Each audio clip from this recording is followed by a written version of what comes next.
कोई शक नहीं, दहशतगर्दी का फितना भारत का फैलाया हुआ है। मशरकी हमसाया हर लिहाज से पैसा, हथियार दहशतगर्दों को फराहम कर रहा है। इस तरह और भी खारजी हाथ हैं जिनके बारे में यहाँ कहना नहीं चाहता। हुकूमत और फील्ड मार्शल की तरफ से कौम को ये फैसला सुनाना चाहता हूँ, इस फितने को कुचल कर दम लेंगे। वजीर आजम शहबाज शरीफ की कोयटा में एपेक्स कमेटी इजलास में गुफ्तगू। कहा, बलूचिस्तान में दहशतगर्दी के संगीन वाकयात हुए, पुलिस, फौजी जवान और शहरी शहीद हुए। कौम अपनी बहादुर अफवाज के साथ खड़ी है। आखिरी दहशतगर्द के खात्मे तक जंग जारी रहेगी। सियासी और अस्करी क़यादत मुल्क से दहशतगर्दी के खात्मे के लिए मुकम्मल यकसू है। पाकिस्तान जल्द तरक्की और खुशहाली का गहवारा बनेगा। इजलास में फील्ड मार्शल सैयद आसिम मुनीर ने भी शिरकत की। इजलास में वजीर आजम ने बलूचिस्तान के अवाम के तहफ़्फ़ुज़ के लिए दहशतगर्दी के खिलाफ जीरो टॉलरेंस पॉलिसी पर जोर दिया। कहा, रियासत के रिट मजबूत बनाने के लिए तमाम कोशिशों की हिमायत जारी रखी जाएगी।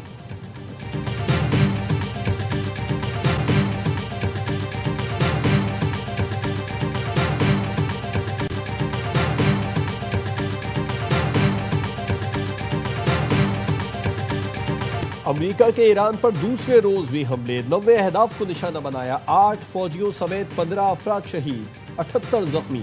सदर ट्रंप ने ट्रुथ सोशल पर चाबहार बंदरगाह पर हमले की तस्वीर शेयर कर दी। लिखा, हुर्मुज में तिजारती जहाजों पर हमलों का बदला ले लिया। अमरीकी सेंट्रल कमांड का कहना है कि ईरान फजाई दिफाई निजाम, ड्रोन और मिसाइलों के ज़खायर साहिली फौजी तनसीबात को निशाना बनाया। ईरान की जवाबी कार्रवाई, खलीज फारस में अमरीकी अड्डों पर हमले। पासदारान इनकलाब ने उर्दन में सबसे बड़े अमरीकी अड्डे पर हमला कर दिया। मशरक़ी उर्दन के इलाके अल जरखा में मवाफाक अल सल्ती एयरबेस पर अमरीकी फौजियों को बैलिस्टिक मिसाइल से निशाना बनाया गया। कुवैत में अरीफ जान और अली अल सालिम एयरबेस, बहरीन में भी अमरीकी तनसीबात और बुनियादी ढांचे को निशाना बनाया। बहरीन और कुवैत में सायरन बज उठे। कतर में satellite antenna early warning system पर हमला किया गया।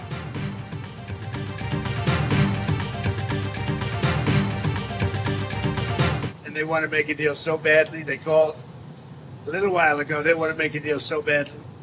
I just don't know if they're worthy of making a deal. I don't know that they're going to honor the deal. We just hit them very hard, and I say we hit them 20-1. Every time they hit us, we're going to hit them 20. Iran ने राब्ता करके मुआहदे की ख्वाहिश जाहिर की है। अमेरिकी सदर डोनाल्ड ट्रंप की एयरफोर्स वन में मीडिया से गुफ्तगू। कहा, अपनी सलामती पर कोई समझौता नहीं करेंगे। अमेरिका पर हर हमले का भरपूर जवाब दिया जाएगा। ईरानी हमलों पर हम एक हमला करेंगे जो 20 गुना ज्यादा सख्त होगा।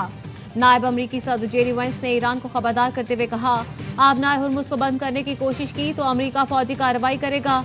ईरान के पास 2 ही रास्ते हैं, या तो मुआहदे की पासदारी करे या गुज़श्ता रात की तरह मुसलसल अमरीकी कार्रवाई का सामना करने के लिए तैयार रहे। अमरीकी वजीर जंग पीट हेग्सेथ ने कहा, ईरान ने शराइत ना मानी तो सख्त बहरी नाकाबंदी दोबारा नाफिज करेंगे। मुज़ाकरात के दौरान ईरान ने वादों पर अमल ना किया तो कार्रवाई दोबारा शुरू करने के लिए तैयार है।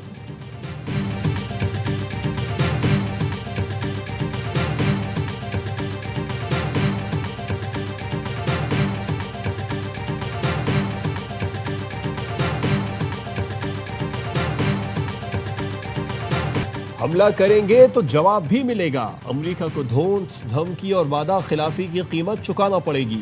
ईरानी चीफ मुज़ाकरातकार बाकिर कालिबाफ कहते हैं, फजूल में हाथ पांव ना मारें वरना मजीद दलदल में धंस जाएंगे। आबनाए हुर्मुज अमेरिकी धमकियों के जरिए नहीं, ईरानी इंतजामात के तहत खुलेगी। पासदारान इनकलाब ने बयान में कहा कि अमेरिकी हमलों का फौरी जवाब दिया जाएगा। आबनाए हुर्मुज में 50% ट्रैफिक बहाल हो चुकी थी, लेकिन अमेरिकी मुहिम जोई ने उसे दोबारा मुतासर कर दिया। ईरान ने अमेरिकी हमलों के खिलाफ सलामती काउंसिल और अक़वाम मुत्तहिदा के सेक्रेटरी जनरल को खत लिख दिया।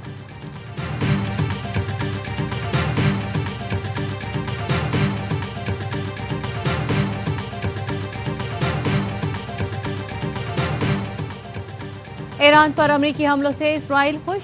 इसराइली फौज के तर्जुमान ने कहा, पता था ईरान से अमेरिका का मुआहदा नहीं होगा। इसराइली फौज अमेरिका के साथ ईरान पर हमलों के लिए तैयार है। फौज हाई अलर्ट, सैनकॉम से राब्ते में है। अहकामात मिलते ही जंग में शामिल हो जाएंगे। हिजबुल्लाह का लेबनान इसराइल मुआहदा कबूल न करने का ऐलान। कहा, अमेरिका लेबनान पर बालादस्ती मुसल्लत करना चाहता है। लेबनानी हुकाम ने इसराइल के मफाद का मुआहदा किया। मुआहदा काबिल कबूल नहीं, अवाम से मिलकर रोकेंगे।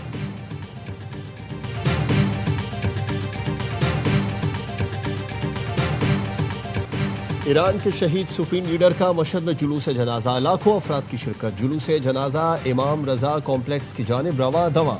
नमाज जनाजा की अदायगी के बाद तदफीन की जाएगी। मुख्तलिफ मुल्कों से लोग जनाजे में शिरकत के लिए आए हैं। भारत से आई फैमिली ने ARY न्यूज से गुफ्तगू में बताया, तेहरान से मशहद आते हुए अमेरिका ने हमला किया। सर पर कफन बांध कर शहादत की तमन्ना लेकर आए हैं। अमेरिकी हमले के बाद तेहरान से मशहद जाने वाली ट्रेन सर्विस मुअत्तल कर दी गई। ईरानियों ने रेलवे ट्रैक पर हमले को जुलूस जनाजा पर हमला करार दिया।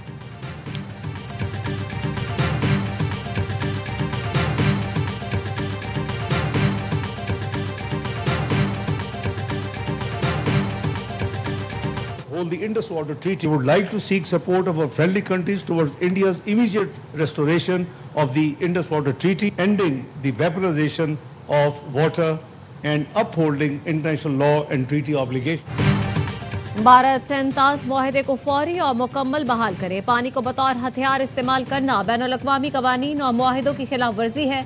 नायब वज़ीर आज़म इसहाक डार की क्रोएशियन वज़ीर ख़ारजा के हमरा प्रेस कॉन्फ्रेंस। कहा, क्रोएशिया के वज़ीर ख़ारजा का दौरा ताल्लुकात के फ़रोग़ में अहम संग मील है।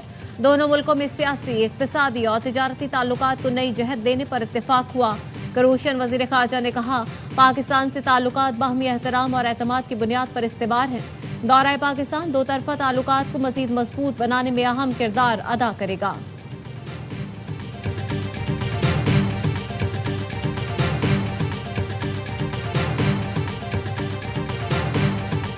ली मार्केट कराची में 6 साल के बच्चे से ज्यादती के बाद कत्ल का केस। मुलजिम हमजा का 5 रोजा जिस्मानी रिमांड मंजूर। गिरफ्तार मुलजिम हमजा ने घिनौने जुर्म का एतराफ कर लिया। हमजा ने बताया, वली ने शोर मचाया तो मैंने उसकी गर्दन पर हाथ रखा जिससे वो बेहोश हो गया। मैं घर से बाहर चला गया, वापस आया तो तब भी वो बेहोश था। मैंने वली की लाश शॉपर में डालकर अलमारी में छुपा दी। पुलिस का घेरा तंग हुआ तो लाश ऊपर से नीचे फेंक दी। वाली के अहल खाना शिद्दत गम से निढाल। मुलजिम को सरेआम फांसी देने का मुतालबा कर दिया। अहले इलाका का दावा है मुलजिम हमजा डार्क वेब पर काम करता था। पुलिस को उसके मोबाइल से तशद्दुद वाली वीडियोज भी मिली हैं।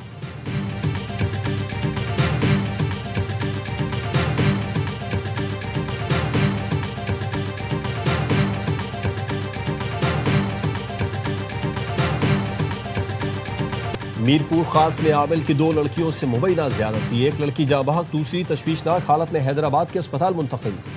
आमिल रामू कोहली गिरफ्तार, साथी की तलाश जारी। पुलिस का कहना है कि लड़की अपनी नाराज वालिदा को घर लाने के लिए कजन के हमरा आमिल रामू कोहली के पास गई। मुलजिम ने दोनों को नशा और शरबत पिलाया और साथी के हमरा ज्यादती की। जाँ बहक लड़की का पोस्टमार्टम जबकि दूसरी लड़की का मेडिकल करा लिया। लड़कियों की उम्रें 13 और 14 साल है।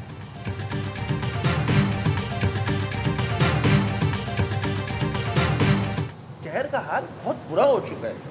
एक तरफ हमारा शिकवा पाकिस्तान पीपल्स पार्टी से, दूसरी जानिब जितने इश्यूज वफाक से पर्टेन करते हैं स्टैंड स्टिल है, जू के तू पड़े हुए हैं। पीपल्स पार्टी ने तो टारगेट लिया हुआ है बदतरीन शहरों में नंबर 1 पे लाना है। जैसा पीपल्स पार्टी को कस्टमाइज गवर्नर चाहिए था वो उनको अचीव हो। कराची का हाल बहुत बुरा हो चुका है। वफाक के ज़ेरे एहतमाम कराची के तमाम तरक्याती मंसूबे ताहाल नामुकम्मल हैं। Opposition leader Sindh assembly Ali Khurshidi कहते हैं, हमारा शिकवा सिर्फ पीपल्स पार्टी से नहीं, नून लीग से भी है। पीपल्स पार्टी ने तो कराची को बदतरीन शहरों में पहले नंबर पर लाने का फैसला कर लिया है। पीपल्स पार्टी चाहती थी सिंध में उनकी मर्जी का गवर्नर लगाया जाए। गवर्नर सिंध शहर के मामलात पर आखिर कब लब कुशाई करेंगे?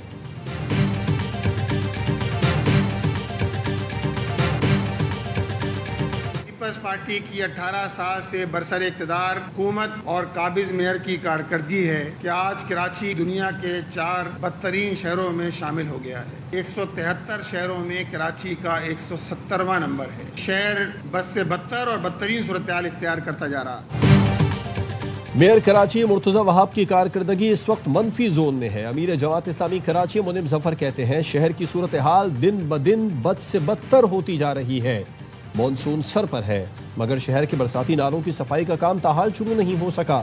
तर्जुमान सिंध हुकूमत सादिया जावेद ने कहा, जमात इस्लामी बताए उसने अपने ज़ेर इंतज़ाम टाउन्स में कितने नालों की सफाई कराई।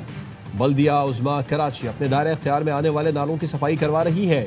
MQM पहले इस्तीफे देने के लिए बहाने तलाश करती थी, अब ना देने की जवाज़ ढूंढ रही है।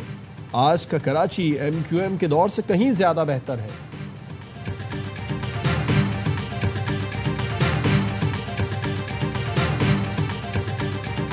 कराची यूनिवर्सिटी में 2 तलबा तंजीमों के तसादुम में असातिज़ा समेत 7 अफराद जख्मी हो गए।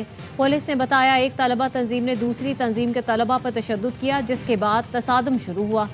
लाठी डंडों का इस्तेमाल, झगड़े के बाद इस्लामी जमीयत तलबा का मस्कन चौरंगी के करीब एहतजाज। अबुल हसन अस्फहानी रोड, गुलशन और अतराफ की शाहराहों पर ट्रैफिक मुतासर रही।